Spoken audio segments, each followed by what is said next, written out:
I didn't flinch when he said it. His fork hit the table. His voice cracked the room like glass shattering. "You're selfish! Your sister is better than you!" Everyone froze. My mother, my sister, even the clink of plates went quiet. But me? I laughed. A sharp, hollow sound. "Nice," I said, leaning back in my chair. "Then I won't pay for her rent."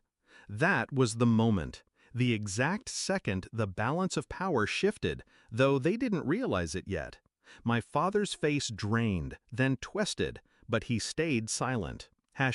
Funny thing is, I used to be the invisible glue, the one who carried the family without complaint. Tuition, rent, credit card bills, every time someone fell, I picked them up. My sister especially. She'd call me crying, promising she'd pay me back someday.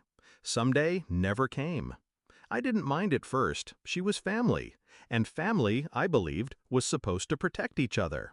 That belief cracked slowly, not in one blow. A snide comment here, a cold shoulder there. Then, when my sister got caught lying about finishing her degree, my parents defended her, said she was under pressure. When I bought my first house, they called me arrogant for celebrating. The favoritism wasn't new. But that night at dinner, it became undeniable. It wasn't just the words. It was how my mother looked at me, like I deserved it. How my sister smirked behind her wine glass. Like they'd all agreed I was the villain in a story I didn't even know I was in. I started replaying moments. How my father had borrowed money and forgotten to return it. How my sister had posted about her independent life, neglecting to mention I paid her rent. How my mother said I owed them because I was the one who made it out. The betrayal wasn't sudden. It had been rotting for years. I had just been too loyal to smell it. That dinner changed everything. I didn't shout. I didn't argue. I just smiled. If they saw me as selfish, fine. I'd show them what selfish really looked like. I spent weeks in silence, observing. I noticed how my sister leaned on my rent payments like oxygen. How my parents' mortgage was 3 months behind. How their pride only existed because of the money I funneled into their lives.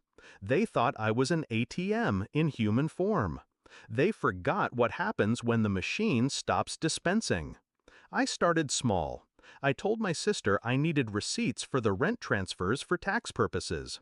She panicked but sent me fabricated ones. That was mistake number 1. I kept the evidence. Then I contacted the landlord directly. I owned her lease now, quietly. She didn't even notice when her next rent payment didn't go through, because I intercepted the notice first. For my parents, I pulled back support gradually. No more automatic bill payments. When they called, I claimed delays at work. Meanwhile, I transferred their overdue notices into a neat folder. Every move was deliberate, calculated, silent. The breaking point came faster than I expected. 1 month after that dinner, my sister called screaming. Her landlord had served an eviction notice. She begged me for help. I let her talk for a full 5 minutes before I asked, calmly, "Didn't Dad say you're better than me?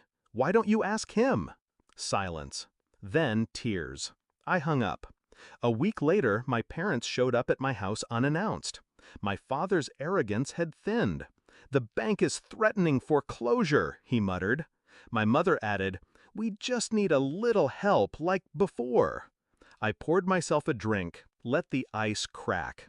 "Strange," I said. "You called me selfish not long ago. Better ask your perfect daughter." My father's jaw tightened. My mother's lips trembled. They had no answer. The final act was poetic. I invited them all to dinner at my house, just like before. This time, I set the table myself. Halfway through, my sister snapped. "You've ruined my life! I'm getting evicted because of you!" I leaned forward. "No, you ruined your life because you thought I'd keep carrying you, but I dropped the weight." Then I slid the folder across the table. Copies of fake rent receipts, unpaid bills, foreclosure notices, all their lies, all their dependence, documented and undeniable. My mother's face went pale. My father opened his mouth, then closed it again. My sister stammered something about family loyalty. I smiled. Exactly. Loyalty. Pity you never showed me any. That night, I didn't shout. I didn't need to.